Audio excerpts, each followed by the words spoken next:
News at 9 ആരംഭിക്കുകയാണ്. ആദ്യം പ്രധാന തലക്കെട്ടുകൾ. ആളിപ്പടർന്ന് ഹിജാബ് വിവാദം. വിദ്യാഭ്യാസ മന്ത്രിയെ തള്ളി സ്കൂൾ. ഹിജാബ് അനുവദിക്കില്ല. യൂണിഫോം പാലിക്കുമെന്ന് എഴുതി വാങ്ങും. സ്കൂളിന് തീരുമാനമെടുക്കാമെന്നും NOC നൽകുന്നത് സർക്കാരെന്നും വിദ്യാഭ്യാസ മന്ത്രി. ഭീഷണി വേണ്ടെന്ന് സ്കൂൾ അധികൃതർ.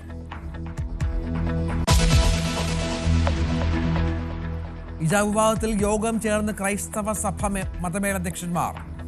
ദീപിക മുഖപ്രസംഗത്തിലൂടെ സർക്കാരിന് സഭയുടെ മുന്നറിയിപ്പ്. വിവാദം രാഷ്ട്രീയ ലക്ഷ്യത്തോടെയെന്ന് രാജ് ചന്ദ്രശേഖർ. ഹിജാബ് അനുവദിക്കണമെന്ന് SDPI. മന്ത്രിയെ പിന്തുണച്ച് INL.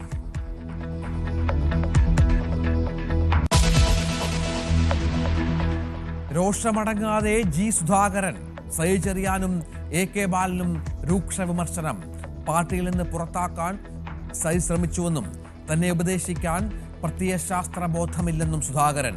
AK ബാലൻ പൊളിറ്റിക്കൽ ക്രിമിനലിസത്തിനെതിരെ മിണ്ടിട്ടില്ലെന്നും വിമർശനം. സുധാകരനെ തള്ളി R നാസർ.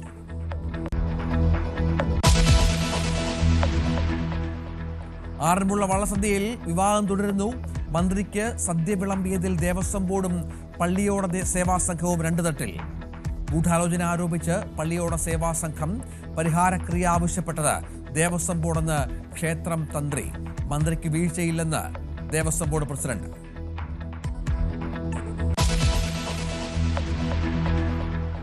ശബരിമലയിലെ സ്വർണ്ണക്കൊള്ളയിൽ തുടർ നടപടികളിലേക്ക് പ്രത്യേക അന്വേഷണ സംഘം.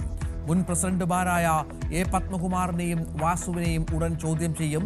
മുൻ ബോർഡ് അംഗങ്ങളെയും വിളിച്ചു വരുത്തും. UDFന്റെ വിശ്വാസ സംരക്ഷണ യാത്രയ്ക്ക് തുടക്കം.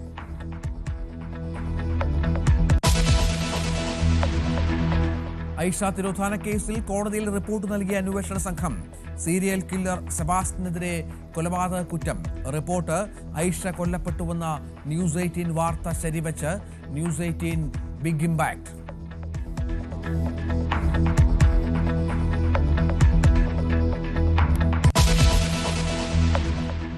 ഹിജാബിൽ തുടരുന്ന വിവാദം.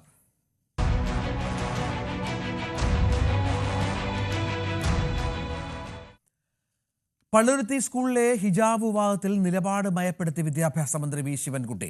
നിലവിലുള്ള കോടതി ഉത്തരവിന്റെ അടിസ്ഥാനത്തിൽ സ്കൂളിന് തീരുമാനമെടുക്കാമെന്നാണ് സർക്കാർ നിലപാട്. യൂണിഫോമിന്റെ നിറവും ശൈലിയും സ്കൂളിന് തീരുമാനിക്കാൻ അധികാരമുണ്ട്. എന്ത് തർക്കത്തിന്റെ പേരിലായാലും ആർക്കും വിദ്യാഭ്യാസം നിഷേധിക്കരുതെന്നും മന്ത്രി വ്യക്തമാക്കി. ഗവൺമെന്റിന് വ്യക്തമാക്കാനുള്ളത് ഈ പ്രശ്നം അവിടെ വെച്ച് തീർക്കട്ടെ.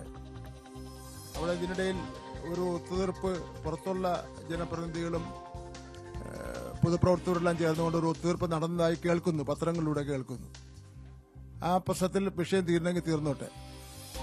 ഇപ്പോൾ ഞാൻ മനസ്സിലാക്കിയെടുത്തോളം കുട്ടിയുടെ രക്ഷകർത്താവ് പഴയ സ്റ്റാൻഡിൽ നിന്ന് മാറി ശിരോവസ്ത്രമില്ലാതെ തന്നെ കുട്ടിയെ സ്കൂളിൽ അയക്കാം എന്ന് സമ്മതിച്ചു എന്നാണ് പറയുന്നത്. അതോടുകൂടി പിന്നെ പ്രശ്നം തീർന്നല്ലോ, പ്രശ്നം തീർന്നു.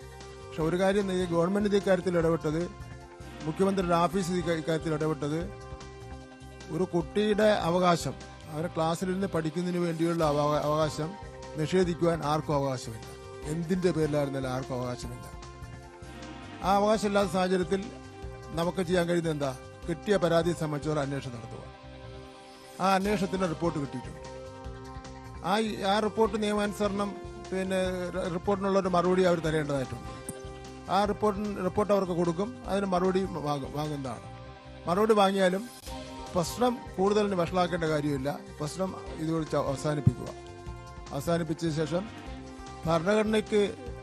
ഭരണഘടന പറയുന്നതനുസരിച്ചും കോടതി വിധികൾക്കനുസരിച്ചും കേരള വിദ്യാഭ്യാസ നിയമം അനുസരിച്ചും ദേശീയ വിദ്യാഭ്യാസ നിയമം അനുസരിച്ചും സ്കൂൾ പ്രവർത്തിപ്പിക്കുന്നതിന് വേണ്ടി തയ്യാറാവും. അതിലെല്ലാം അടങ്ങിയിട്ടുണ്ട്. വിഷയം കൈകാര്യം ചെയ്തതിൽ സ്കൂൾ അധികൃതർക്ക് വീഴ്ച പറ്റിയെന്നാണ് വിദ്യാഭ്യാസ ഉപഡയറക്ടറുടെ റിപ്പോർട്ട് നൽകിയത്. ഹിജാബ് ധരിച്ച് വരരുതെന്ന് സ്കൂൾ നിയമാവലിയിൽ പറഞ്ഞിട്ടില്ലെന്ന് ആണ് റിപ്പോർട്ട്. വിഷയം കൈകാര്യം ചെയ്യാൻ ഫലപ്രദമായ PTA സ്കൂളിൽ പ്രവർത്തിക്കുന്നില്ലെന്നും റിപ്പോർട്ടിൽ പറയുന്നു. കുട്ടിയെ ശിരോവസ്ത്രം ധരിച്ചു എന്നതിന്റെ പേരിൽ പുറത്തു നിർത്തുവാനുള്ള തീരുമാനം ചട്ടവിരുദ്ധമാണെന്ന് റിപ്പോർട്ട് വിദ്യാഭ്യാസ ഉപഡയറക്ടർ നൽകുകയുണ്ടായി. തലയിലെ ഷാൾ ചുറ്റി ശിരോവസ്ത്രം വരാൻ പാടില്ല എന്ന് കൃത്യമായി സ്കൂൾ നിയമത്തിൽ രേഖപ്പെടുത്താത്തത് എന്നുള്ള ചോദ്യത്തിന് കൃത്യമായ മറുപടി പറയാൻ സ്കൂൾ മാനേജ്മെന്റ് കഴിഞ്ഞിട്ടില്ല. 3, ശരിയായ രീതിയിൽ ഒരു PTA കമ്മിറ്റി ഉണ്ടായിരുന്നുവെങ്കിൽ ഇത്തരത്തിലൊരു പരാതിക്ക് ഇടവരില്ലായിരുന്നു. ബഹുമാനപ്പെട്ട കേരള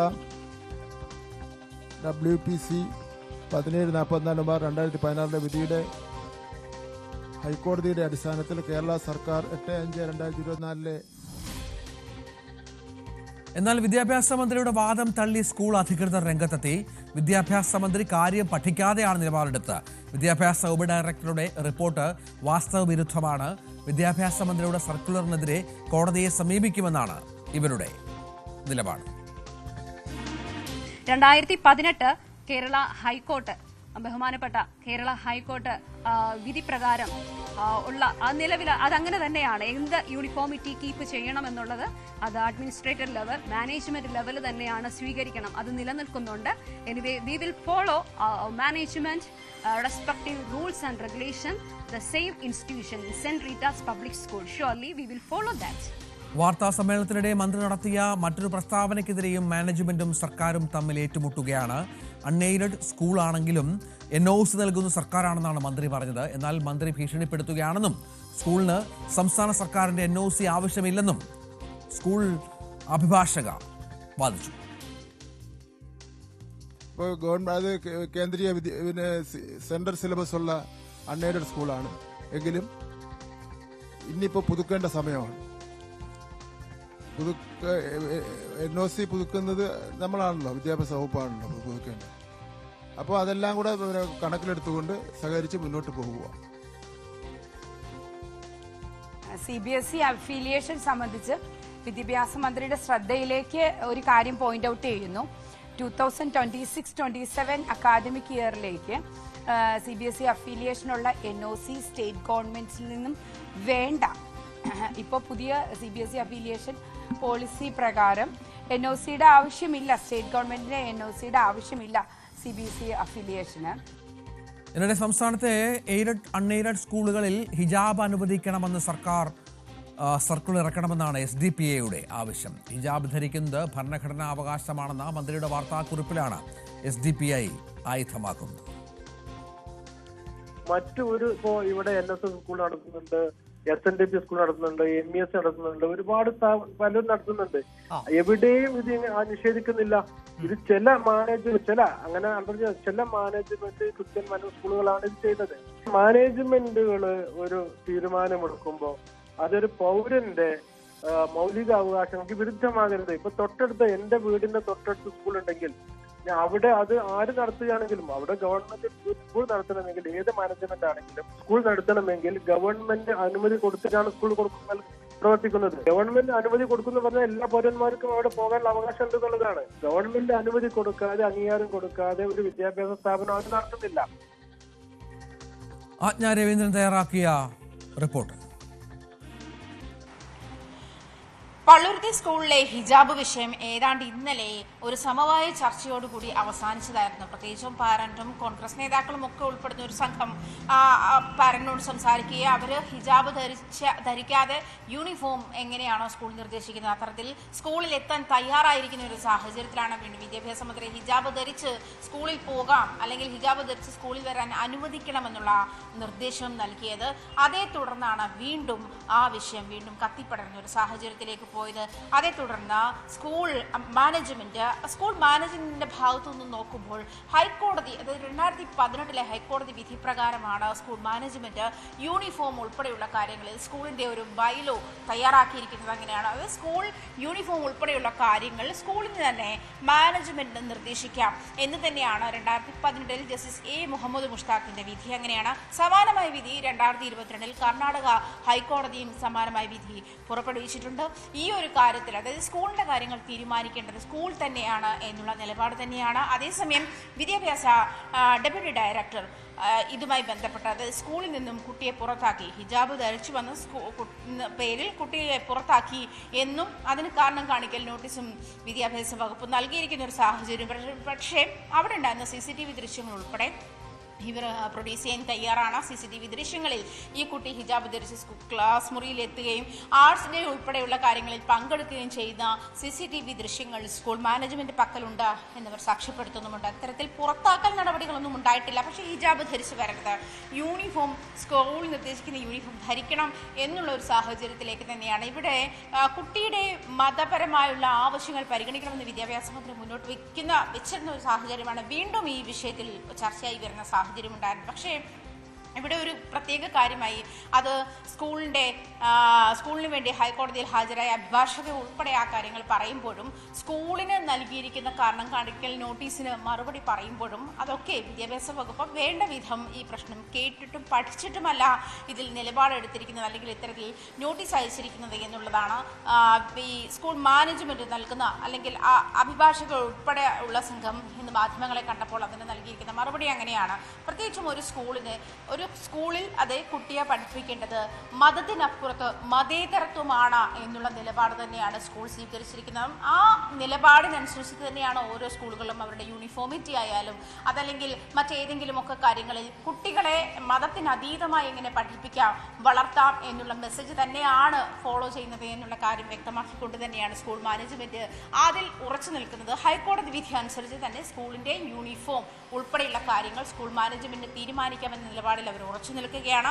അതേസമയം വിദ്യാഭ്യാസ മന്ത്രി ഹിജാബ് വിഷയത്തിൽ ഇടപെടുന്നതോടെ, അതായത് ഹിജാബ് ധരിച്ച് സ്കൂളിൽ കുട്ടികളെ അനുവദിക്കണം എന്നുള്ള ഒരു സാഹചര്യം ഇടപെടുന്നതോടെ SDPI എല്ലാ സ്കൂളുകളിലും ഇത്തരത്തിൽ ഹിജാബ് ധരിച്ച് വിദ്യാർത്ഥികൾക്ക് പ്രവേശിക്കാനുള്ള അനുമതി നൽകണമെന്നുള്ള സർക്കുലർ വിദ്യാഭ്യാസ വകുപ്പ് ഇറക്കണമെന്നുള്ള ആവശ്യമായി SDPIയും ഈ സാഹചര്യത്തിൽ രംഗത്തെത്തിയിരിക്കുന്നു. എന്നിരുന്നാലും പിന്നീട് വീണ്ടും വിദ്യാഭ്യാസ മന്ത്രി ഈ വിഷയത്തിൽ മയപ്പെടുന്നതായിട്ടാണ് നമുക്ക് കാണാൻ കഴിഞ്ഞത്. പ്രത്യേകിച്ചും ഈ വിഷയവുമായി ബന്ധപ്പെട്ട് കഴിഞ്ഞ ദിവസങ്ങളിൽ ഇത്തരത്തിലൊരു അനുരഞ്ജന ചർച്ച നടന്നിരുന്നു. അത് താൻ അറിഞ്ഞിരുന്നില്ല. അത്തരത്തിൽ ആ പ്രശ്നം പരിഹരിക്കുന്നെങ്കിൽ അങ്ങനെ ആകട്ടെ, സ്കൂളിൻ്റെ യൂണിഫോം എങ്ങനെയാണ് അത് ധരിച്ച് തന്നെ കുട്ടി സ്കൂളിൽ പോകട്ടെ എന്നുള്ള നിർദ്ദേശമാണ് ഒടുവിൽ വിദ്യാഭ്യാസ മന്ത്രിയും ഇതുമായി ബന്ധപ്പെട്ട് അദ്ദേഹം മയപ്പെടുന്ന ഒരു സാഹചര്യത്തിലേക്ക് വന്നത് അങ്ങനെയാണ്.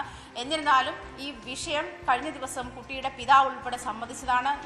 സ്കൂൾ നിർദ്ദേശിക്കുന്ന യൂണിഫോം ധരിച്ച് എത്താമെന്ന്, സ്കൂളിൽ ആ കുട്ടി അങ്ങനെ പഠിക്കും എന്നും ഒക്കെ പിതാവ് സമ്മതിച്ചിരുന്നതാണ്. അത് വീണ്ടും ഇത്തരത്തിലൊരു വിദ്യാഭ്യാസ മന്ത്രിയുടെ പ്രസ്താവനയോട് കൂടിയാണ് വീണ്ടും അതിന് കത്തിപ്പിടിക്കുന്ന അല്ലെങ്കിൽ വീണ്ടും അത് ചർച്ചയാകുന്ന വിവാദമാകുന്ന ഒരു സാഹചര്യത്തിലേക്ക് അത് വീണ്ടും പോരുന്നത്. എന്നിരുന്നാലും ഇപ്പോഴും അതായത് സ്കൂളിൻ്റെ NOC ഉൾപ്പെടെയുള്ള കാര്യങ്ങൾ വിദ്യാഭ്യാസ വകുപ്പാണ് നൽകേണ്ടത്. അതുകൂടി മാനിച്ച് വേണം ഇത്തരത്തിൽ തീരുമാനമെടുക്കാനെന്ന് സ്കൂളിനോട് പറയുമ്പോൾ സ്കൂളിൻ്റെ NOC നൽകേണ്ടത് സംസ്ഥാന സർക്കാർ അല്ല എന്നുള്ള നിലപാടിൽ തന്നെയാണ് സ്കൂൾ അധികൃതർ മുന്നോട്ട് പോകുന്നത്. എന്തായാലും സ്കൂളിൽ കുട്ടിയുടെ പിതാവിൻ്റെ കയ്യിൽ നിന്നും കുട്ടി യൂണിഫോം ധരിച്ച് തന്നെ വരും, സ്കൂളിൽ നിർദ്ദേശിക്കുന്ന യൂണിഫോം ധരിച്ച് തന്നെ വരുമെന്ന് എഴുതി വാങ്ങുമെന്നാണ് പ്രിൻസിപ്പൽ പറയുന്നത്.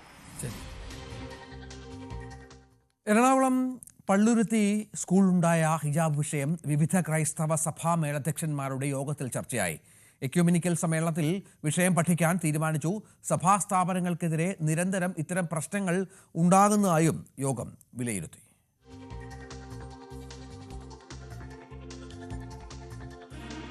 ഈ വിഷയം മുൻപ് പറഞ്ഞ മറുപടി തന്നെയാണ്. പള്ളുരുത്തിയിൽ മാത്രമല്ല, കഴിഞ്ഞ കുറച്ച് കാലങ്ങളായിട്ട് ക്രൈസ്തവ സ്ഥാപനങ്ങൾക്ക് നേരെ ഉണ്ടാകുന്ന അസ്വസ്ഥതകൾ അതേത് സ്വഭാവത്തിലുള്ളതാണ്, അതിന്റെ പ്രേരണ എന്താണ്, അതുണ്ടാക്കുന്ന പ്രത്യാഘാതങ്ങൾ എന്താണ്, ഈ വിഷയങ്ങളെ കുറിച്ച് ഗൗരവമായി പഠിക്കാൻ യോഗം തീരുമാനിച്ചു.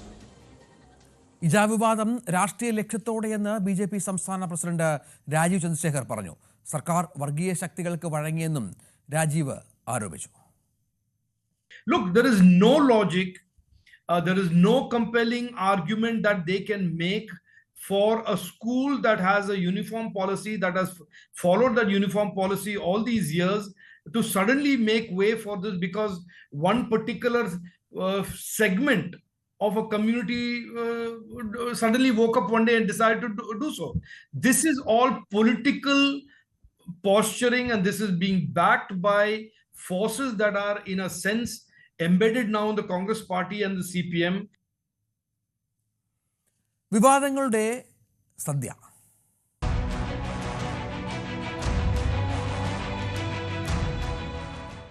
ആറന്മുള അഷ്ടമിരോഹിണി വള്ളസദ്യയിലെ ആചാരലംഘന വിവാദത്തിൽ ദേവസ്വം ബോർഡും പള്ളിയോട സേവാ സംഘവും രണ്ട് തട്ടിൽ. ക്ഷേത്ര ഉപദേശക സമിതിയും ദേവസ്വം ബോർഡ് ഉദ്യോഗസ്ഥരും ഗൂഢാലോചന നടത്തിയെന്നാണ് പള്ളിയോട സേവാ സംഘത്തിന്റെ ആരോപണം. പരിഹാരക്രിയ ആവശ്യപ്പെട്ടത് ദേവസ്വം ബോർഡാണെന്ന് ക്ഷേത്രം തന്ത്രിയും നിലപാടെടുത്തു. സെപ്റ്റംബർ 14 നടന്ന ആറന്മുള അഷ്ടമിരോഹിണി വള്ളസദ്യയിൽ ആചാരലംഘനം നടന്നതായി അന്ന് തന്നെ ആരോപണം ഉയർന്നിരുന്നു. ദേവസ്വം വകുപ്പ് മന്ത്രി വി.എൻ. വാസവനും മന്ത്രി പി. പ്രസാദുമാണ് ഉദ്ഘാടന ചടങ്ങിൽ പങ്കെടുക്കാൻ എത്തിയത്. ദേവന് നേദിക്കും മുൻപ് ഇവർ സദ്യ കഴിച്ചു എന്നായിരുന്നു ആരോപണം. സംഭവം വിവാദമായതോടെ ക്ഷേത്ര ഉപദേശക സമിതിയും ദേവസ്വം ബോർഡും ക്ഷേത്രം തന്ത്രി വാസുദേവ ഭട്ടതിരിപ്പാടിന് കത്തയച്ചു. തുടർന്നാണ് തന്ത്രി പരിഹാരക്രിയകൾ നിർദ്ദേശിച്ചത്. അകത്തു നിന്ന് ആരും ദീപം കത്തിച്ചു കൊടുത്തിട്ടില്ല. പുറത്ത് ദീപം കത്തിച്ചത് ആരാണെന്ന് അറിയില്ല. ഇങ്ങനെയൊക്കെയായിരുന്നു എനിക്ക് തന്ന എ.സിയുടെ മറുപടി. അതിനാണ് ഞാൻ മറുപടി കൊടുത്തത്. ആദ്യത്തെ കത്തിൽ പ്രായശ്ചിത്തം ചെയ്യേണ്ടതുണ്ടോ എന്നൊരു ചോദ്യവും ഉണ്ടായിരുന്നു. ഇത് രണ്ടും കൂടെ നോക്കുമ്പോൾ ഇത് പ്രായശ്ചിത്ത വിഷയമാണ് എന്ന് ആർക്കും മനസ്സിലാവും. അതുകൊണ്ടാണ് ആ പ്രായശ്ചിത്തം നിശ്ചയിച്ചത്. സദ്യയുമായിട്ട് ബന്ധപ്പെട്ടതായതുകൊണ്ട് ആ സദ്യബന്ധിതമായ ഒരു പ്രായശ്ചിത്തം നിശ്ചയിച്ചു. അത്രയേ ഉള്ളൂ. അതേസമയം ആചാരലംഘന വിവാദത്തിന് പിന്നിൽ ഗൂഢാലോചന സംശയിക്കുന്നതായാണ് പള്ളിയോട സേവാ സംഘത്തിന്റെ ആരോപണം. ദേവസ്വം മന്ത്രി പങ്കെടുത്തത് ആചാരപരമായ വള്ളസദ്യയിൽ അല്ല. അതിഥികൾക്ക് മാത്രമായി സദ്യ നേരത്തെ വിളമ്പിയത് തെറ്റാണെങ്കിൽ തിരുത്തും.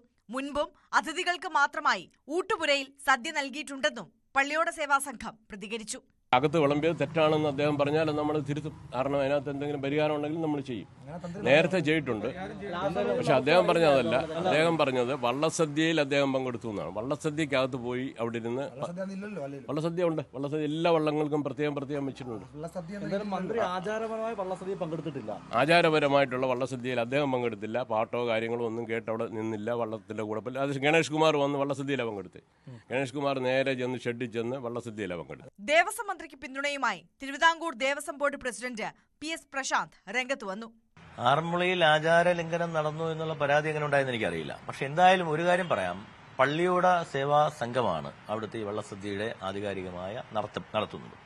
അവർ ക്ഷണിച്ചിട്ടാണ് മന്ത്രി അവിടെ പോയത്.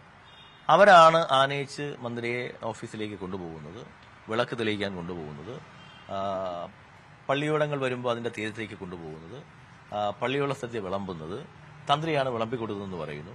അപ്പൊ ഇതെല്ലാം പള്ളിയോട സേവാ സംഘത്തിന്റെ കാർമ്മികത്വത്തിലാണ് ഇത് നടന്നത്. വള്ളസദ്യ നടത്തിപ്പിൽ നിന്നും പള്ളിയോട സേവാ സംഘത്തെ ഒഴിവാക്കാനുള്ള ബോധപൂർവമായ നീക്കം നടക്കുന്നുവെന്നാണ് പള്ളിയോട സേവാ സംഘം സംശയിക്കുന്നത്. News 18 Pathanamthitta. Safety check? All done, ma'am. Spaceship mein 6 airbags on. Experience a space that's out of this world with the Maruti Suzuki Wagoner. Space for life. പൊന്നുകെട്ടവരെ തേടി.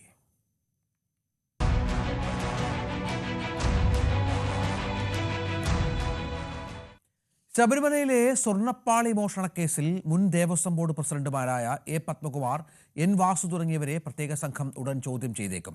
ഇരുവരുടെയും ഭരണസമിതിയിലെ ബോർഡ് അംഗങ്ങളെയും SIT ചോദ്യം ചെയ്യുമെന്നാണ് വിവരം. കഴിഞ്ഞ ദിവസം ദേവസ്വം ബോർഡ് ആസ്ഥാനത്ത് പരിശോധന നടത്തിയ പ്രത്യേക സംഘം ദേവസ്വം വിജിലൻസ് SP ഉൾപ്പെടെയുള്ള ഉദ്യോഗസ്ഥരിൽ നിന്നും വിവരങ്ങൾ ചോദിച്ചറിഞ്ഞിരുന്നു.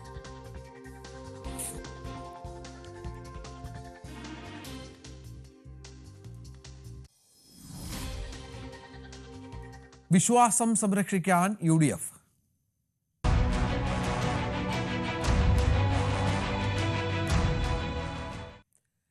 ശബരിമല സ്വർണ്ണമോഷണവും വിശ്വാസവഞ്ചനയും ആരോപിച്ച് UDFന്റെ വിശ്വാസ സംരക്ഷണ യാത്രയുടെ മധ്യമേഖലാ പര്യടനത്തിന് മൂവാറ്റുപുഴയിൽ തുടക്കം. ഉദ്ഘാടന വേദിയിൽ ശരണം വിളിച്ച AICC general secretary Deepa Das Munshi വിശ്വാസികൾക്ക് വേണ്ടിയുള്ള സമരമാണ് കോൺഗ്രസ് നടത്തുന്നതെന്നും ശബരിമലയുടെ പവിത്രത കാത്തുസൂക്ഷിക്കണമെന്നും പ്രഖ്യാപിച്ചു. Who will lead the Vishwasu Samrakshan Yatra from this place. Today it is starting. Before saying anything, I would like to pray, Lord Ayappa, Swamiye Sharanam Ayappa. Hanan MP MP നയിക്കുന്ന വിശ്വാസ സംരക്ഷണ യാത്ര AICC general secretary Deepa Das Munshi ഉദ്ഘാടനം ചെയ്തു. ശരണം വിളിച്ച് പ്രവർത്തകരോട് അഭിസംബോധന ചെയ്ത ദീപാദാസ് മുൻഷി വിശ്വാസികൾക്ക് വേണ്ടിയുള്ള സമരമാണ് കോൺഗ്രസ് നടത്തുന്നതെന്നും ശബരിമലയുടെ പവിത്രത കാത്തുസൂക്ഷിക്കാൻ കോൺഗ്രസ് പ്രതിജ്ഞാബദ്ധമാണെന്നും പറഞ്ഞു. Throughout the Kerala, our leaders are taking that oath and they have promised that until and unless till the people who have done this crime are not behind the bar, we will not stop. We will keep on protest, and this is our promise and promise for the people of Kerala here to make it sure that this government, who is not taking responsibility, who are inefficient, this inefficient government should go and Congress and UDF should come, and it is our promise to God Ayappa that we will restore the temple, the sanctity of the temple, and we are with the faith of the devotees. That is our first and final cause of doing this jada. VT Balram, Mathew Kuzhalnadan, Anwar Sadath MLA, Francis George ഉൾപ്പെടെ കോൺഗ്രസിന്റെ പ്രധാന നേതാക്കൾ എല്ലാവരും തന്നെ ചടങ്ങിൽ പങ്കെടുത്തു. അപമാനഭാരം കൊണ്ട് മനുഷ്യരുടെ തല കുനിഞ്ഞു പോകുന്ന കാര്യമാണ് ശബരിമലയിൽ നിന്നും കേൾക്കുന്നതെന്ന് VT ബൽറാം പറഞ്ഞു. ഇപ്പൊ കളിച്ച് അയ്യപ്പന്റെ സ്വർണത്തിൽ പോലും കൈവയ്ക്കാമെന്നുള്ള ധൈര്യവും ഔത്തത്യവും ഈ ഭരണകൂടത്തിനുണ്ടാവുന്നുണ്ട് എങ്കിൽ ഈ അമ്പലം വിഴുങ്ങികളെ സംരക്ഷിക്കുന്ന സർക്കാരിനെ തൂത്തെറിയാൻ വേണ്ടിയുള്ള ജനാധിപത്യ കൈരളിയുടെ ഒരുമിക്കലാണ് നമുക്ക് ഈ വേദികളിൽ കാണാൻ സാധിക്കുന്നത്. അമ്പലക്കവർച്ചയ്ക്കെതിരെ കേരളത്തിലെ ജനങ്ങളെ അണിനിരത്തുകയാണ് കോൺഗ്രസ് ലക്ഷ്യമെന്ന് ബെന്നി ബെഹനാൻ MP. ഉദ്യോഗസ്ഥരുടെ പേര് മാത്രം ഒതുങ്ങിത്തീരേണ്ട കേസല്ല ഇതെന്നും കേരളത്തിലെ മുഖ്യമന്ത്രിയും പാർട്ടിക്കുമുള്ള പങ്ക് അന്വേഷിക്കണമെന്നും MP പറഞ്ഞു. കേരളത്തിന്റെ വീടുകളിൽ ഇരുന്നു കൊണ്ട് ഈ ജാതി അനുഗ്രഹിക്കുന്ന, ആശീർവദിക്കുന്ന, പ്രാർത്ഥിക്കുന്ന ലക്ഷക്കണക്കിന് വരുന്ന വിശ്വാസികളുടെ ശക്തിയാണ് ഈ ജാഥയുടെ പിൻബലമെന്ന് വിശ്വസിക്കുന്നു. അതുകൊണ്ട് തന്നെ ഞാൻ പറയുന്നു, ഈ ജാഥ കേരളത്തിന്റെ മനസ്സാക്ഷിക്കുള്ളിൽ ഞങ്ങൾ സമർപ്പിക്കുന്ന ജാഥയാണ്. ഇത്തരമൊരു ജാഥ നടത്താൻ ശക്തിയുള്ള പ്രസ്ഥാനം, ഇത്തരമൊരു ജാഥ നടത്താൻ കഴിവുള്ള പ്രസ്ഥാനം, ഇത്തരമൊരു ജാഥ നടത്താൻ തീരുമാനിക്കാൻ ശക്തിയുള്ള പ്രസ്ഥാനം അടിവരയിട്ട് പറയുന്നു ഇന്ത്യൻ നാഷണൽ കോൺഗ്രസ് മാത്രമാണ്. കാരണം കോൺഗ്രസിനെ സംബന്ധിച്ചിടത്തോളം അതിന്റെ വിശ്വാസ നിർവചനം മറ്റു രാഷ്ട്രീയ പാർട്ടിയിൽ നിന്ന് വ്യത്യസ്തമാണ്. കോൺഗ്രസ് പ്രവർത്തകരുടെ വലിയ പങ്കാളിത്തം തന്നെയാണ് ഈ പരിപാടിയിൽ ഉണ്ടായിരുന്നത്. തുടർന്ന് തുറന്ന ജീപ്പിൽ VT ബൽറാമും ബെന്നി ബെഹനാൻ MPയും നടത്തുന്ന യാത്രയ്ക്ക് നാളെ തൊടുപുഴയിൽ വലിയ സ്വീകരണമാണ് ഒരുക്കുന്നത്.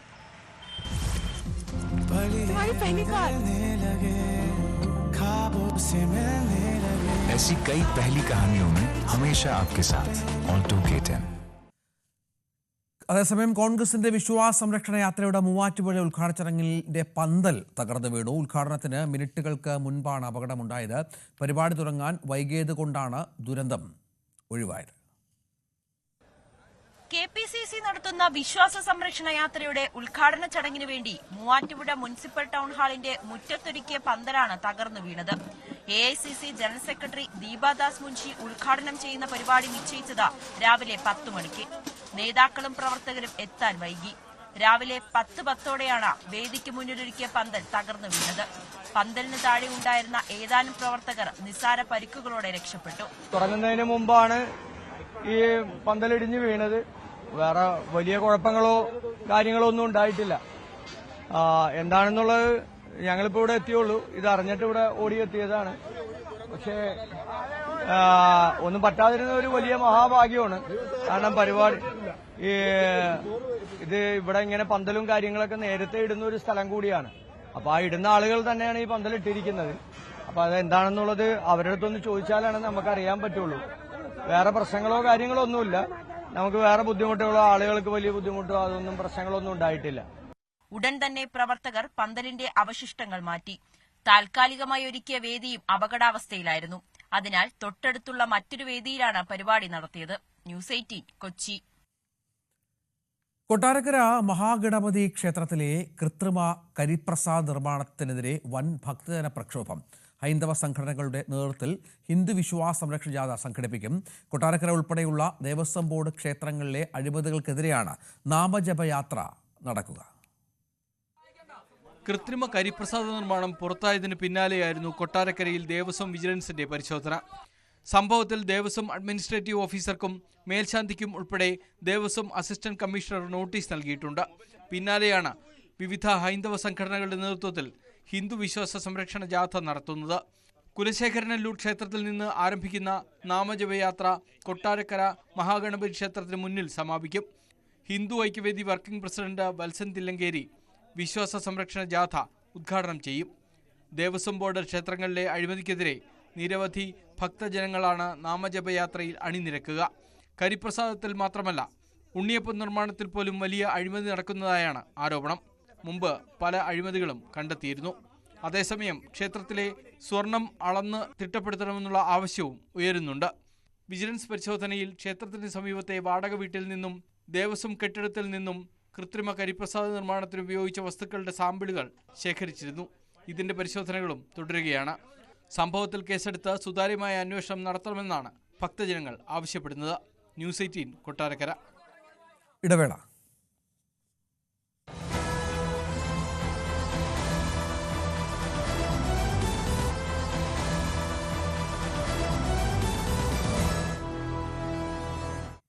രോഷമടങ്ങാതെ സുധാകരൻ.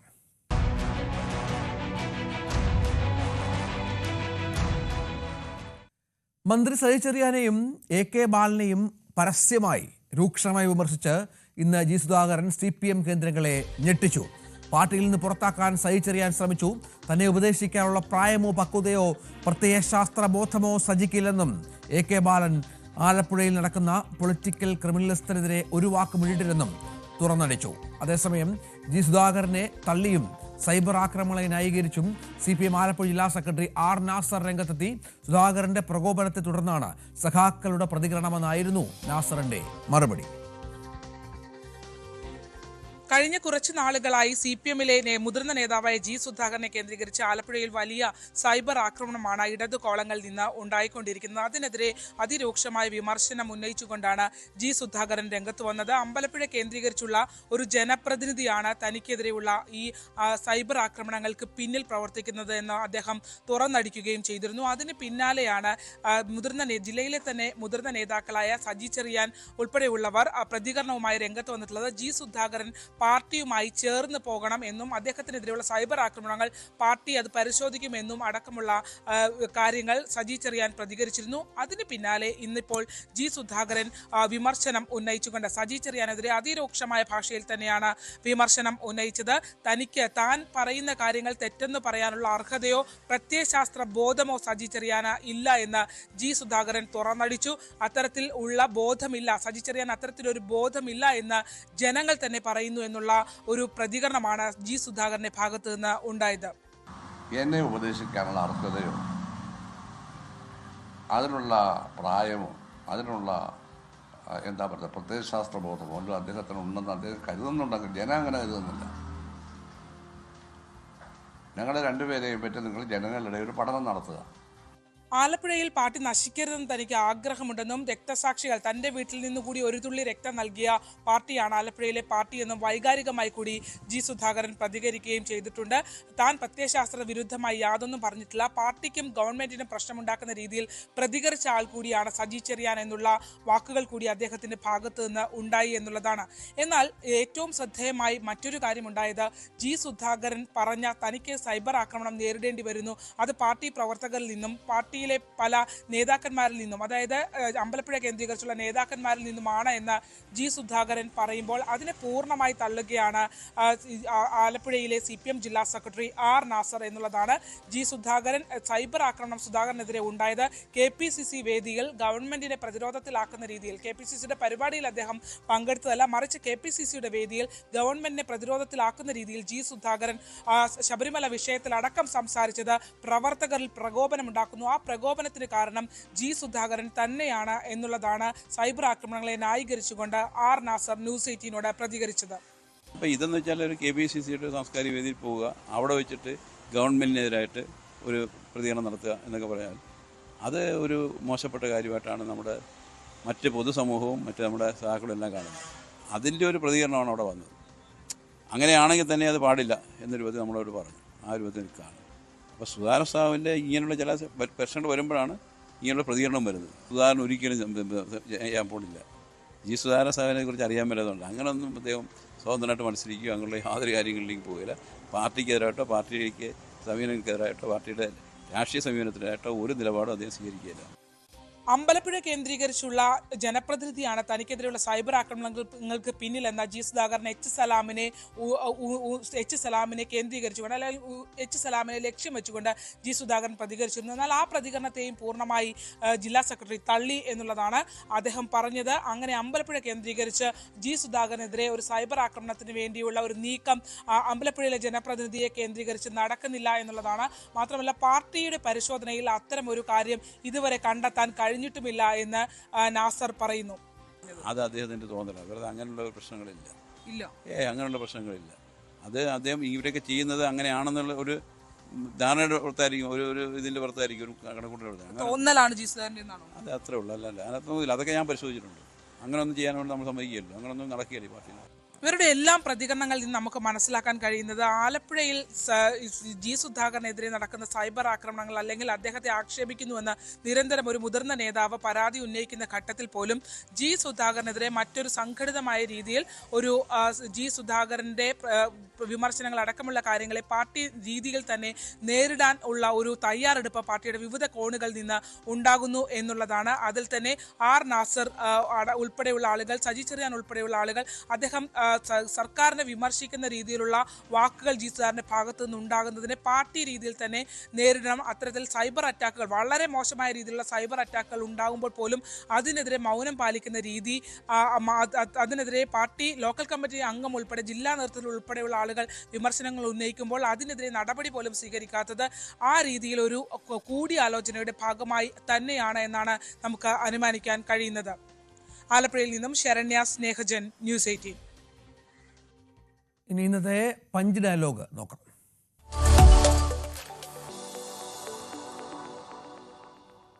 ഷാഫിക്കെതിരെ ഭീഷണിയുമായി EP ജയരാജൻ. മൂക്കിൻ്റെ പാലമേ ഇപ്പോൾ പോയുള്ളൂ, സൂക്ഷിച്ചു നടന്നാൽ മതി, അഹംഭാവം ധിക്കാരമൊക്കെ കോൺഗ്രസ് ഓഫീസിൽ പോയി പറഞ്ഞാൽ മതിയെന്നാണ് ഭീഷണി. ഇവിടെ ഈ MP ഉണ്ടായ നാടിൻ്റെ കഷ്ടകാലമെന്നും EP ആരോപിച്ചു. ഒരു പ്രശ്നവുമില്ലാത്ത ശാന്തമായ ഒരു പ്രദേശം, ആ പ്രദേശത്ത് പഞ്ചായത്ത് പ്രസിഡന്റിനെ ആക്രമിക്കുക. കെങ്കേമേ കേട്ടോ, ഇനി സൂക്ഷിച്ചിങ്ങനെ പോയാ മതി, മൂക്കിന്റെ വാലേ പോയിട്ടുള്ളൂ. ഇപ്പൊ പോകുമ്പോ സൂക്ഷിക്കണം. എന്തടിസ്ഥാനത്തിലാണ് പഞ്ചായത്ത് പ്രസിഡന്റിനെ ആക്രമിക്കാൻ പുറപ്പെട്ടത്? ഞങ്ങളിതിങ്ങനെ നോക്കി നിൽക്കും. കാരണം മാർക്സിസ്റ്റുകാർ നല്ല ക്ഷമാലുക്കളാണ്. അവരിങ്ങനെ അടികൊണ്ടാലും ഗാന്ധിയെ പോലെ വേദനിക്കുന്നുണ്ടോ നിങ്ങൾക്ക് എന്ന് ചോദിച്ചിരിക്കും. അതുകൊണ്ട് പഞ്ചായത്ത് പ്രസിഡന്റിനെ ആക്രമിച്ചു കളയാ, എന്നിട്ട് നെഞ്ചൂക്കൊന്ന് കാണിച്ചു കൊടുത്തു കളയാ എന്ന് ധരിച്ചിട്ടല്ലേ പഞ്ചായത്ത് ഓഫീസിൽ പോയത്? നമ്മളെ ഏതെങ്കിലും നല്ല കയ്യൂക്കുള്ള സഖാക്കൾ ഉണ്ടെങ്കിൽ ഈ വന്നാൾ തിരിച്ചു പോകുമോ? ഇതിവിടെ ഒരു MP അഹംഭാവം, ധിക്കാരം, താൻ പ്രമാണിത്വം, ആരാണ്ട ധാരണ, അത് കോൺഗ്രസ് ഓഫീസിൽ പോയി പറഞ്ഞാൽ മതി കേട്ടോ. നേരെ ഇങ്ങോട്ട് വന്നാൽ അപ്പോൾ അറിയും. പോലീസിനെതിരെ സ്ഫോടക വസ്തു എറിഞ്ഞത് കൊല്ലാനും കലാപമുണ്ടാക്കാനുമാണെന്ന് LDF കൺവീനർ TP രാമകൃഷ്ണൻ പറഞ്ഞു. ഷാഫിക്ക് പരിക്ക് പറ്റിയെങ്കിൽ ഉത്തരവാദിത്വം UDF-നാണെന്നും മൂക്കിന് പരിക്ക് പറ്റിയ ആൾ എങ്ങനെ സംസാരിക്കുമെന്നും TP രാമകൃഷ്ണൻ ചോദിച്ചു. പോലീസ് സേനാ വിഭാഗത്തിനെതിരായി സ്ഫോടക വസ്തു എറിഞ്ഞു. ആർക്കും അത് മനസ്സിലാവുന്നില്ല. കോൺഗ്രസുകാർ, UDF-കാർ പോലീസിന് നേരെ സ്ഫോടക വസ്തുക്കൾ എറിഞ്ഞു. എന്തിനാ സ്ഫോടക വസ്തുക്കൾ എറിഞ്ഞത്? കൊല്ലാൻ, അതുവഴി കലാപമുണ്ടാക്കാൻ. ഇതല്ലേ അവർ ചെയ്തത്. ഈ ഒരു സംഘർഷത്തിൽ ഷാഫിക്ക് പരിക്ക് പറ്റിയെന്നാണല്ലോ പറയുന്നത്. വടകര MPക്ക് പരിക്ക് പറ്റിയെന്നാണ് പറയുന്നത്. അത് പരിക്ക് പറ്റിയിട്ടുണ്ടെങ്കിൽ അതിന്റെ ഉത്തരവാദിത്വം UDF-ന് മാത്രമാണ്. അതാണ് മനസ്സിലാക്കേണ്ടത്. ഇനി മൂക്കിനൊരു ഓപ്പറേഷൻ നടന്നു വിചാരിക്കുക. ഇപ്പൊ പ്രസംഗം കേൾക്കുന്നില്ലേ? സോഷ്യൽ മീഡിയ വഴി അദ്ദേഹത്തിന്റെ പ്രസംഗം കേൾക്കുന്നില്ലേ? മൂക്കിന് ഓപ്പറേഷൻ നടത്തിയുള്ള ഒരാൾക്ക് എങ്ങനെയത് സംസാരിക്കാൻ കഴിയാം? കുറെ ദിവസത്തേക്ക് സംസാരിക്കാൻ കഴിയോ? മൂക്കിന്റെ എല്ല് പൊട്ടിയിട്ടുണ്ടെങ്കിൽ നേരെ നിന്നൊന്ന് വർത്താനം പറയാൻ കഴിയോ? എങ്ങനെ ഇദ്ദേഹത്തിന് കഴിയുന്നത്? പൊട്ടെ, ഞാനതിന്റെ വിശദാംശങ്ങളിലേക്കൊന്നും പോകുന്നില്ല. പല കഥകളുമുണ്ട്. അതെല്ലാം പോലീസ് പരിശോധിക്കട്ടെ. എല്ലാ തെളിവുകളും പോലീസ് പരിശോധിക്കട്ടെ. അതെല്ലാം പോലീസ് പരിശോധിക്കണം.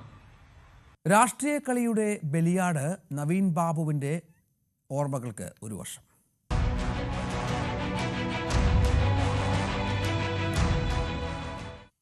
കണ്ണൂർ മുൻ ADM നവീൻ ബാബു ആത്മഹത്യ ചെയ്തിട്ട് ഇന്ന് 1 വർഷം തികയുകയാണ്. ജില്ലാ പഞ്ചായത്ത് പ്രസിഡന്റ് PP ദിവ്യ യാത്രയയപ്പ് സമ്മേളനത്തിൽ നടത്തിയ വിവാദ പരാമർശങ്ങൾക്ക് പിന്നാലെ ആയിരുന്നു നവീൻ ബാബുവിന്റെ മരണം.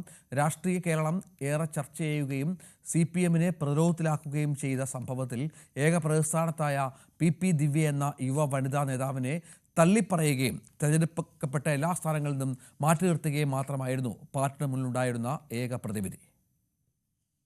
കണ്ണൂർ ചെങ്ങളായിൽ പുതുതായി തുടങ്ങാനിരുന്ന പെട്രോൾ പമ്പുമായി ബന്ധപ്പെട്ടായിരുന്നു വിവാദത്തിന് തുടക്കം. പമ്പിന്റെ NOC ലഭിക്കുന്നതിനായി ADM കൈക്കൂലി വാങ്ങിയെന്നായിരുന്നു ആരോപണം. PP ദിവ്യ നടത്തിയ ഈ ആരോപണമാണ് സ്ഥലം മാറിപ്പോവുകയായിരുന്ന നവീൻ ബാബുവിന്റെ മരണത്തിലേക്ക് വഴിവെച്ചതെന്നായിരുന്നു കുറ്റപത്രം. റവന്യൂ സ്റ്റാഫ് കൗൺസിലിന്റെ യാത്രയയപ്പ് പരിപാടിയിൽ ക്ഷണിക്കപ്പെടാതെ എത്തിയാണ് നവീൻ ബാബുവിനെതിരെ ദിവ്യയുടെ പരാമർശമുണ്ടായത്. പിന്നാലെ അടുത്ത ദിവസം ADMനെ താമസ സ്ഥലത്ത് തൂങ്ങിമരിച്ച നിലയിൽ കാണപ്പെടുകയും ചെയ്തു.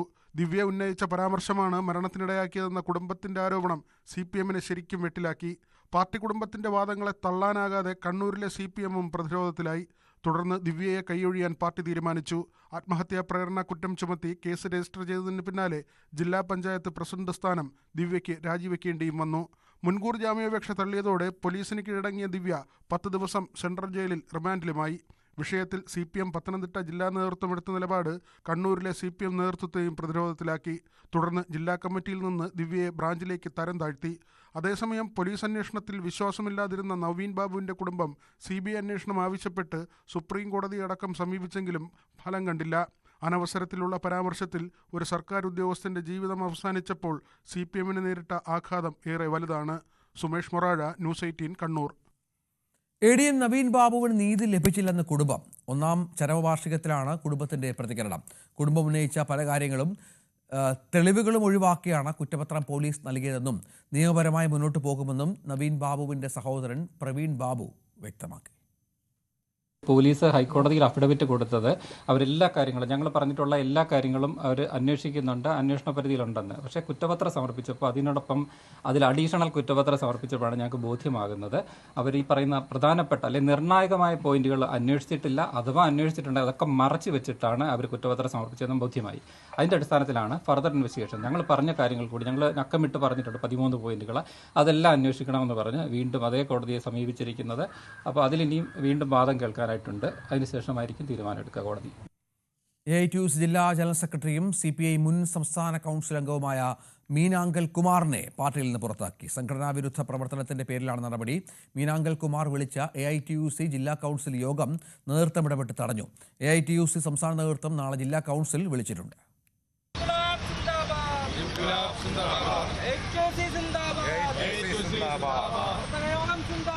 ആലപ്പുഴ സംസ്ഥാന സമ്മേളനമാണ് കുമാറിനെ സംസ്ഥാന കൗൺസിലിൽ നിന്ന് ഒഴിവാക്കിയത്. തുടർന്ന് പാർട്ടി നടപടിക്കെതിരെ കുമാർ പരസ്യ വിമർശനം ഉന്നയിച്ചു. മീനാങ്കൽ കേന്ദ്രീകരിച്ച് ട്രസ്റ്റ് രൂപീകരിക്കാനുള്ള നീക്കവും നേതൃത്വം തടഞ്ഞിരുന്നു. ഇത് അവഗണിച്ച് പാർട്ടി പ്രവർത്തകരെ അടക്കം ഉൾപ്പെടുത്തി ട്രസ്റ്റ് രൂപീകരിച്ചു. കുമാറിനെ AITUC നേതൃത്വത്തിൽ നിന്ന് ഒഴിവാക്കുന്നതിന്റെ ഭാഗമായാണ് സംസ്ഥാന ജനറൽ സെക്രട്ടറി നേരിട്ട് ജില്ലാ കൗൺസിൽ യോഗത്തിന് അറിയിപ്പ് നൽകിയത്. അത് വിമത നീക്കമെന്ന നിലപാടുമായാണ് കുമാർ ഇന്ന് ജില്ലാ കൗൺസിൽ വിളിച്ചത്. കമ്മിറ്റി ഓഫീസ് പൂട്ടിയായിരുന്നു ഔദ്യോഗിക വിഭാഗത്തിന്റെ മറുപടി.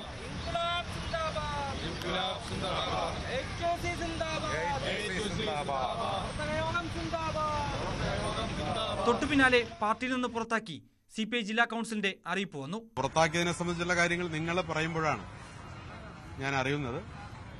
അത് പാർട്ടി എന്നെ ബോധ്യപ്പെടുത്തുമെന്നാണ് ഞാൻ പ്രതീക്ഷിക്കുന്നത്. അതിന്റെ ഒരു വിവരങ്ങൾ കൂടി പുറത്തു വന്നതിന് ശേഷമേ എനിക്ക് പ്രതികരിക്കാൻ കഴിയും. തീർച്ചയായും ഞാനത് മാധ്യമ സുഹൃത്തുക്കളുടെ മുമ്പിൽ എനിക്ക് പറയാനുള്ള വിവരം തീർച്ചയായും പങ്കുവയ്ക്കും. നാളെ AITUC ജില്ലാ കൗൺസിൽ ചേർന്ന് പുതിയ ജനറൽ സെക്രട്ടറിയെ തെരഞ്ഞെടുക്കും. കുമാറിന് പിന്തുണയുമായി കൂടുതൽ പ്രവർത്തകർ CPIയിൽ നിന്ന് രാജിക്കൊരുങ്ങുന്നതായാണ് സൂചന. ന്യൂസ് 18 തിരുവനന്തപുരം. അബിൻ വർഗിക്ക് യൂത്ത് കോൺഗ്രസ് അധ്യക്ഷത പദവി നിഷേധിച്ചതിനെതിരെ കോൺഗ്രസ് ദേശീയ നേതൃത്വത്തെ പരാതി അറിയിച്ച ഐ ഗ്രൂപ്പ്. സംഘടനയിൽ രാഹുൽ ഗാന്ധി തുടക്കമിട്ട ജനാധിപത്യ തെരഞ്ഞെടുപ്പ് പ്രക്രിയ അട്ടിമറിക്കപ്പെട്ടുവെന്നാണ് ആക്ഷേപം. അതേസമയം സാമുദായിക സമവാക്യങ്ങൾ മാത്രം പരിഗണിച്ചല്ല അബിന് അധ്യക്ഷ പദവി നിഷേധിക്കപ്പെട്ടതെന്ന് രമേശ് ചെന്നിത്തലയുടെ നോമിനിയായതാണ് തിരിച്ചടി ആയി മാറിയെന്നുമുള്ള വിലയിരുത്തലിലാണ് ഒരു വിഭാഗം പ്രവർത്തകർ. പ്രതീക്ഷിച്ച പരിഗണന ലഭിക്കാതിരുന്ന KM അഭിജിത്തും ദേശീയ നേതൃത്വത്തെ വിയോജിപ്പ് അറിയിക്കുന്നുവെന്നാണ് വിവരം. അബിൻ വർക്കിക്ക് അധ്യക്ഷ സ്ഥാനം നിഷേധിക്കപ്പെട്ടു എന്നത് മാത്രമല്ല ഐ ഗ്രൂപ്പിനെ അസ്വസ്ഥമാക്കുന്നത്. രമേശ് ചെന്നിത്തലയുടെ പ്രസക്തി ചോദ്യം ചെയ്യുന്ന തരത്തിലേക്ക് ആ നടപടി മാറി എന്നൊരു പൊതുവിലയിരുത്തൽ ഐ ഗ്രൂപ്പിലെ നേതാക്കൾക്കുണ്ട്. അതുകൊണ്ട് തന്നെയാണ് രാഹുൽ ഗാന്ധി യൂത്ത് കോൺഗ്രസിൽ തുടക്കമിട്ട ജനാധിപത്യ ശൈലിയിലുള്ള ഒരു തെരഞ്ഞെടുപ്പ് പ്രക്രിയയുടെ അട്ടിമറിയാണ് ഉണ്ടായിരിക്കുന്നത്.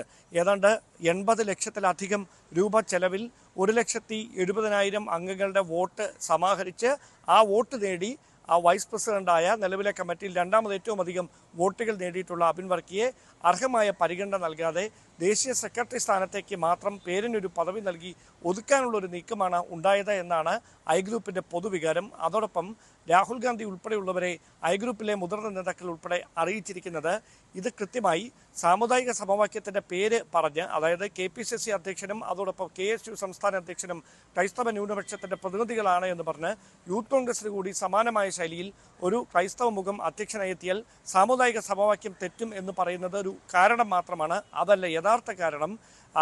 രമേശ് ചെന്നിത്തലയുടെ നോമിനിയാണ് അബിൻ വർക്കി. അതുകൊണ്ട് അബിൻ വർക്കിയെ വെട്ടുന്നതിലൂടെ ലക്ഷ്യം വെക്കുന്നത് രമേശ് ചെന്നിത്തലയാണ് എന്നൊരു പൊതുവികാരമാണ് ഐ ഗ്രൂപ്പ് നേതാക്കൾക്ക്. അതുകൊണ്ട് തന്നെയാണ് അവർ അക്കാര്യം കോൺഗ്രസിന്റെ ദേശീയ നേതൃത്വത്തെയും യൂത്ത് കോൺഗ്രസിന്റെ ദേശീയ നേതൃത്വത്തെയും അറിയിച്ചിരിക്കുന്നത്. ഈ വിഷയത്തിൽ ദേശീയ നേതൃത്വത്തിന്റെ ഭാഗത്തുനിന്ന് ഇനിയൊരു പുനർവിചിന്തനം ഉണ്ടാകാനുള്ള സാധ്യത നന്നേ കുറവാണ്. പക്ഷേ വരുന്ന KPCC പുനഃസംഘടന കൂടി ലക്ഷ്യം വെച്ചുകൊണ്ടുള്ളൊരു നീക്കമാണ് ദേശീയ നേതൃത്വത്തിന്റെ ഭാഗത്ത് ഇപ്പോൾ നടക്കുന്നത് എന്നൊരു അമർഷം ഐ ഗ്രൂപ്പിൽ ഒരു വിഭാഗം നേതാക്കൾക്കുണ്ട്. അവർ പറയുന്നത് സമാനമായ തരത്തിൽ തന്നെയാണ് പുനഃസംഘടനയും നടക്കുന്നതെങ്കിൽ, അതായത് ഗ്രൂപ്പ് നേതാക്കന്മാർ നൽകിയിരിക്കുന്ന ലിസ്റ്റ് പരിഗണിക്കാതെ KC വേണുഗോപാലിന്റെ താല്പര്യം അനുസരിച്ചാണ് പുനഃസംഘടനയിലും കൂടുതൽ നേതാക്കളെ ഉൾപ്പെടുത്തുന്ന ഒരു സാഹചര്യം ഉണ്ടായാൽ അത് പാർട്ടിയിൽ വലിയ പ്രതിസന്ധികൾക്ക് പൊട്ടിത്തെറികൾക്ക് വഴിവെക്കുമെന്നൊരു മുന്നറിയിപ്പ് കൂടി ഐ ഗ്രൂപ്പ് നേതാക്കളുടെ ഭാഗത്തു നിന്ന് ഉണ്ടായിട്ടുണ്ട്. സമാനമായ തരത്തിൽ തന്നെയാണ് KM അഭിജിത്തും അധ്യക്ഷ സ്ഥാനത്തേക്ക് വരണമെന്ന ആഗ്രഹത്തിലായിരുന്നു എ ഗ്രൂപ്പ്. അഭിജിത്തിനെയും ദേശീയ സെക്രട്ടറി എന്ന ഒരു പദവി നൽകിക്കൊണ്ട് ദേശീയ തലത്തിലേക്ക് മാറ്റാനുള്ള ഒരു നീക്കമാണ് ഉണ്ടായത്. അതിൽ എ ഗ്രൂപ്പിനും കടുത്ത അമർഷമുണ്ട്. എ ഗ്രൂപ്പും പരസ്യമായി പ്രതികരണങ്ങൾ നടത്താതെ പാർട്ടി ഫോറങ്ങളിൽ, അതായത് യൂത്ത് കോൺഗ്രസിന്റെ ദേശീയ നേതൃത്വത്തെയും കോൺഗ്രസിന്റെ ദേശീയ നേതൃത്വത്തെയും അവരുടെ അമർഷം അറിയിക്കാൻ പോവുകയാണ് എന്ന വിവരങ്ങളാണ് ഇപ്പോൾ പുറത്തുവരുന്നത്. കോഴിക്കോട് പേരാമ്പ്രയിൽ പോലീസിന് നേരെ UDF പ്രവർത്തകർ എറിഞ്ഞത് നാടൻ ബോംബെന്ന് സംശയം. പോലീസ് നടത്തിയ പരിശോധനയിൽ വെടിമരുന്നിന്റെ ഗന്ധമുള്ള ചാക്കുനൂലുകളും ഇരുമ്പ് ചീളുകളും കണ്ടെത്തി. സംഘർഷത്തിൽ 5 UDF പ്രവർത്തകരെ അറസ്റ്റ് ചെയ്തു. അതേസമയം പോലീസിനെതിരെ നിലപാട് കടുപ്പിക്കുകയാണ് കോൺഗ്രസ് നേതൃത്വം. ഇരകൾക്കെതിരെയാണ് പോലീസ് കേസെടുത്തതെന്നും ഹൈക്കോടതി മേൽനോട്ടത്തിൽ പ്രത്യേക അന്വേഷണം വേണമെന്നുമാണ് ആവശ്യം. പോലീസുകാർക്കെതിരായ രൂക്ഷമായ അസഭ്യവർഷത്തിന് പിന്നാലെ UDF പ്രവർത്തകർ നിൽക്കുന്ന സ്ഥലത്തു നിന്നും പോലീസുകാർ നിൽക്കുന്ന ഇടത്തേക്ക് സ്ഫോടക വസ്തു എറിയുന്ന ദൃശ്യങ്ങൾ പുറത്തു വന്നിരുന്നു. ഇതേ തുടർന്ന് പേരാമ്പ്ര പോലീസ് കേസെടുത്ത് അന്വേഷണം നടത്തുകയും ഫോറൻസിക് വിദഗ്ധരും ബോംബ് സ്ക്വാഡും ഡോഗ് സ്ക്വാഡും പ്രദേശത്ത് പരിശോധന നടത്തുകയും ചെയ്തിരുന്നു. ഇതിൽ നിന്നാണ് ഈ ചില ചാക്കുനൂലുകൾ, ഈ സ്ഫോടക വസ്തുവിൻ്റെ ഗന്ധമുള്ള ചാക്കുനൂലുകൾ, ഒപ്പം ഈ കുപ്പിച്ചില്ലുകൾ, ഇരുമ്പ് ചീടുകൾ എന്നിവ കണ്ടെടുക്കുകയും ചെയ്തത്. നാടൻ ബോംബാണ് എറിഞ്ഞത് എന്ന നിഗമനത്തിലാണ് പോലീസ് എത്തിയിരിക്കുന്നത്. ഇതിൻ്റെ അടിസ്ഥാനത്തിൽ നടത്തിയ പരിശോധനയിലാണ് 5 UDF പ്രവർത്തകരെ പോലീസ് കസ്റ്റഡിയിലെടുക്കുകയും ചെയ്തിരിക്കുന്നത്. ഇവർക്കെതിരെ ഉദ്യോഗസ്ഥരുടെ ജീവൻ അപായപ്പെടുത്തുക എന്ന ലക്ഷ്യത്തോടു കൂടി സ്ഫോടക വസ്തു എറിഞ്ഞതടക്കമുള്ള വകുപ്പുകളാണ് ചുമത്തിയിരിക്കുന്നത്. കൂടുതൽ ആളുകളെ സംഭവവുമായി ബന്ധപ്പെട്ട് അറസ്റ്റ് ചെയ്യും എന്ന് പോലീസ് അറിയിച്ചിരിക്കുന്നു. എന്തായാലും പോലീസിൻ്റെ നടപടിക്കെതിരെ കോൺഗ്രസ് രംഗത്തെത്തിയിട്ടുണ്ട്. CPMന്റെ തിരക്കഥയിലാണ് പോലീസ് നടപടികൾ കൈക്കൊള്ളുന്നതെന്നാണ് ജില്ലാ കോൺഗ്രസ് കമ്മിറ്റി അധ്യക്ഷൻ K പ്രവീൺകുമാർ പറയുന്നത്. പോലീസിൻ്റെ പക്ഷാപാതപരമായ നടപടിക്കെതിരെ നാളെ പേരാമ്പ്ര DYSP ഓഫീസിന് മുന്നിൽ ഉപരോധം നടത്തുമെന്നും കോൺഗ്രസ് അറിയിച്ചിരിക്കുന്നു. നാളെ രാവിലെ 11 മണിക്ക് DYSP ഓഫീസിന് മുമ്പിൽ UDF RMI നേതാക്കൾ 2 മണിക്കൂർ പ്രതിഷേധ സത്യാഗ്രഹം ഇരിക്കും. നാളെ വൈകിട്ട് എല്ലാ മണ്ഡലം മേഖലകളിലും UDFന്റെ പ്രതിഷേധ പ്രകടനം. ഞങ്ങൾ മറ്റൊരാവശ്യം ഉന്നയിക്കുന്നു. അവിടുത്തെ ഈ സത്യാവസ്ഥ പുറത്തു വരണം. ഹൈക്കോടതി ജഡ്ജിയുടെ നിരീക്ഷണത്തിൽ ഒരു പ്രത്യേക ഏജൻസി ഈ കേസ് അന്വേഷിക്കണം. അതേസമയം കോൺഗ്രസ് പ്രവർത്തകരാണ് കരുതിക്കുട്ടി ആസൂത്രിതമായി ഈ കലാപം ഉണ്ടാക്കിയതെന്ന ആരോപണമാണ് CPM മുന്നോട്ട് വയ്ക്കുന്നത്. ഷാഫി പറമ്പിൽ അടക്കം കലാപത്തിനുള്ള ഒരു ശ്രമമാണ് സ്ഥലത്ത് നടത്തിയെന്നും ആരോപിക്കുന്നു. എന്തായാലും CPMന്റെ കാര്യങ്ങൾ വിശദീകരിക്കാൻ അല്ലെങ്കിൽ ഈ സംഭവവുമായി ബന്ധപ്പെട്ട CPMന്റെ വശം വിശദീകരിക്കുന്നതിനായി ഇന്ന് വിശദീകരണ യോഗം പേരാമ്പ്രയിൽ വിളിച്ചു ചേർത്തിട്ടുണ്ട്. വൈകിട്ട് 5 മണിക്ക് കേന്ദ്ര കമ്മിറ്റി അംഗം EP ജയരാജനാണ് ഈ യോഗം ഉദ്ഘാടനം ചെയ്യുന്നത്. എന്തായാലും കോൺഗ്രസ് പ്രവർത്തകരെ ഈ കേസിൽ അറസ്റ്റ് ചെയ്യുകയും കൂടി ചെയ്തതോടുകൂടി പുതിയ മാനമാണ് ആ കേസിന് കൈവന്നിരിക്കുന്നത്. നേരത്തെ ഷാഫി പറമ്പിൽ MLA പോലീസുമായുള്ള സംഘർഷത്തിനിടെ പരിക്കുപറ്റി കോഴിക്കോട്ടെ സ്വകാര്യ ആശുപത്രിയിൽ ചികിത്സയിൽ കഴിഞ്ഞിരുന്നു. അദ്ദേഹം ആശുപത്രിയിൽ നിന്നും മോചിതനായി പുറത്തേക്ക് പോവുകയും അവകാശ ലംഘനത്തിന് നോട്ടീസ് നൽകുകയും ചെയ്തിരുന്നു. ഷാഫി പറമ്പിലിനെ മർദ്ദിച്ചവർക്കെതിരെ നടപടി ആവശ്യപ്പെട്ട് കോൺഗ്രസ് DGPക്കടക്കം പരാതി നൽകുകയും ചെയ്തിരുന്നു.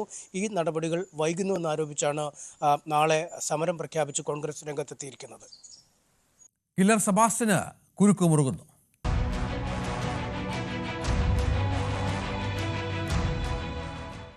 ഐഷ തിരോധാന കേസ് കൊലപാതക കേസാക്കി മാറ്റി പോലീസ് കോടതിയിൽ റിപ്പോർട്ട് നൽകി. സെബാസ്റ്റ്യനെതിരെ കൊലപാതക കുറ്റം ചുമത്തിയാണ് ചേർത്തല മജിസ്ട്രേറ്റ് കോടതി 1 റിപ്പോർട്ട് നൽകിയത്. ഐഷ കൊല്ലപ്പെട്ടെന്ന വിവരം ന്യൂസ് 18ലൂടെയാണ് പുറം ലോകം അറിഞ്ഞത്. News 18 big impact. ഐഷ തിരോധാന കേസിൽ ഏറ്റവും നിർണായകമായ ഒരു ചുവടുവയ്പ്പിലേക്കാണ് അന്വേഷണ സംഘം എത്തിയിരിക്കുന്നത്. ഐഷയുടേത് കൊലപാതകമാണെന്ന സ്ഥിരീകരണത്തിലേക്ക് അവർ എത്തുന്നു എന്നുള്ളതാണ്. ഇന്ന് ആലപ്പുഴ ചേർത്തല മജിസ്ട്രേറ്റ് കോടതി 1 മുമ്പാകെ ചേർത്തല CI നൈസാദ് അന്വേഷണ ഉദ്യോഗസ്ഥനായ അദ്ദേഹം ഈ കേസിൽ കൊലപാതക കുറ്റം ചുമത്തിക്കൊണ്ടുള്ള റിപ്പോർട്ട് നൽകി കഴിഞ്ഞിരിക്കുന്നു.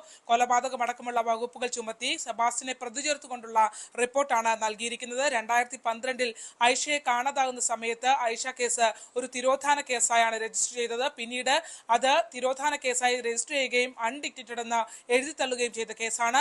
ന്യൂസ് 18 കൊണ്ടുവന്ന പല നിർണായക വിവരങ്ങളാണ് ഈ കേസിനകത്ത് പിന്നീട് ഐഷ തിരോധാന കേസിനെ സെബാസ്റ്റ്യനുമായി ബന്ധപ്പെടുത്തിയുള്ള അന്വേഷണത്തിലേക്ക് പോലീസിനെ എത്തിച്ചത്. അതിൽ ഐഷയുടെ തിരോധാനത്തിന് പിന്നിൽ സെബാസ്റ്റ്യനാണെന്ന് ന്യൂസ് 18ലൂടെ സെബാസ്റ്റ്യന്റെ പെൺസുഹൃത്തായ റോസമ്മ വെളിപ്പെടുത്തിയിരുന്നു. റോസമ്മയുടെ മൊഴി അന്വേഷണ സംഘം രേഖപ്പെടുത്തി.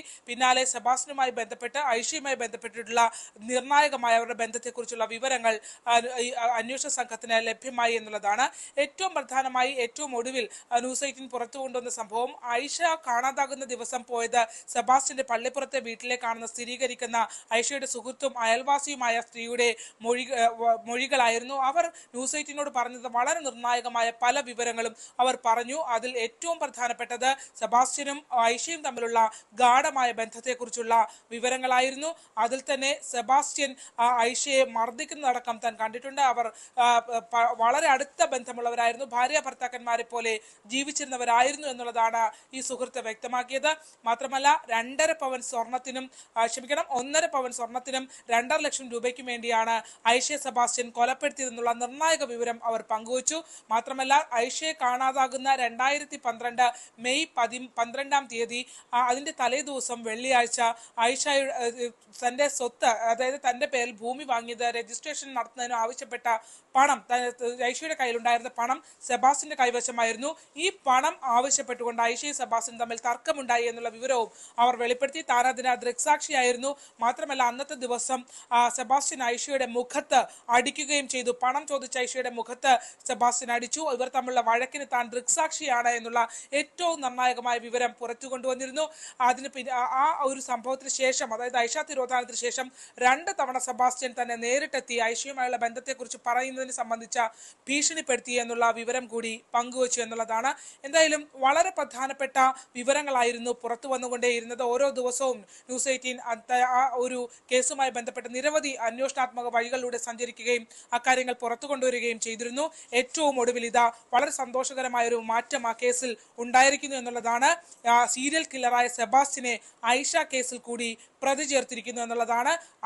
അയാളെ ഐഷ കേസിൽ കൂടി നിയമവഴിക്ക് മുന്നിലേക്ക് കൊണ്ടുവരാൻ കഴിഞ്ഞിരിക്കുന്നു.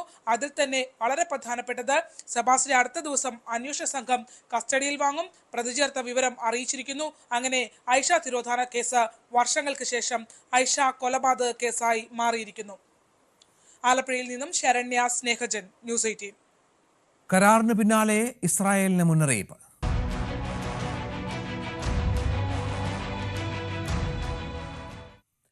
ഗസയിലേക്ക് സഹായങ്ങളുമായി എത്തുന്ന ട്രക്കുകളെ റഫായിൽ തടയില്ലെന്ന് ഇസ്രായേൽ. ബന്ദികളുടെ മൃതദേഹം ഹമാസ് കൈമാറാൻ വൈകിയതോടെ ട്രക്കുകളെ തടയുമെന്ന് ഇസ്രായേൽ അറിയിച്ചിരുന്നു. എന്നാൽ ഇന്ന് 4 പേരെ കൈമാറുമെന്നും ഗസയിൽ ഗതാഗത സൗകര്യം താറുമാറായതാണ് കൈമാറ്റം വൈകുന്നതെന്നും ഹമാസ് പറഞ്ഞു. പിന്നാലെയാണ് ഇസ്രായേൽ തീരുമാനം പുനഃപരിശോധിച്ചത്. അതേസമയം സമാധാന കരാറിലെ ആദ്യഘട്ടം കഴിഞ്ഞതിന് പിന്നാലെ ഹമാസിനോട് ആയുധം ഉപേക്ഷിക്കാൻ ആവശ്യപ്പെട്ടത് നെതന്യാഹു രംഗത്തെത്തി. കരാർ അനുസരിച്ചില്ലെങ്കിൽ ഹമാസിനെ നശിപ്പിക്കുമെന്നും നെതന്യാഹു പറഞ്ഞു. 2030 കോമൺവെൽത്ത് ഗെയിംസിന് ആതിഥേയത്വം വഹിക്കാൻ ഇന്ത്യയെ ശുപാർശ ചെയ്യുന്നത് ആഗോള കായിക രംഗത്തെ അഭിമാനകരമായ നാഴികക്കല്ലാണെന്ന് Reliance Foundation chairperson Nita Ambani.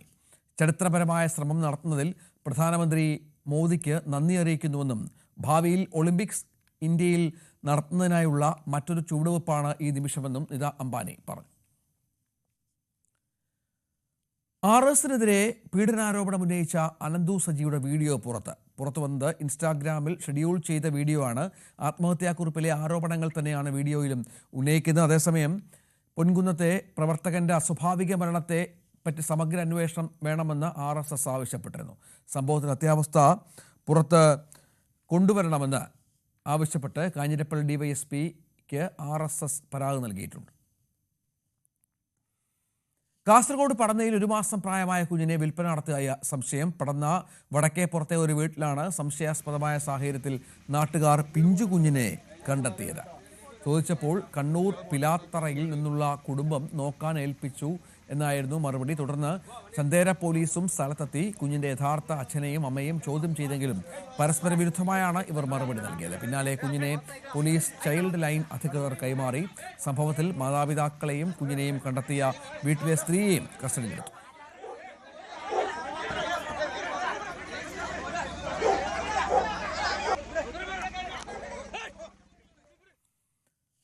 ഒൻപത് മണി വാർത്ത പൂർണ്ണമാവുകയാണ്. ഇനി പോലീസ് പെട്രോളുമായി ടോം കുര്യാക്കോസ് ചേരും. നമസ്കാരം.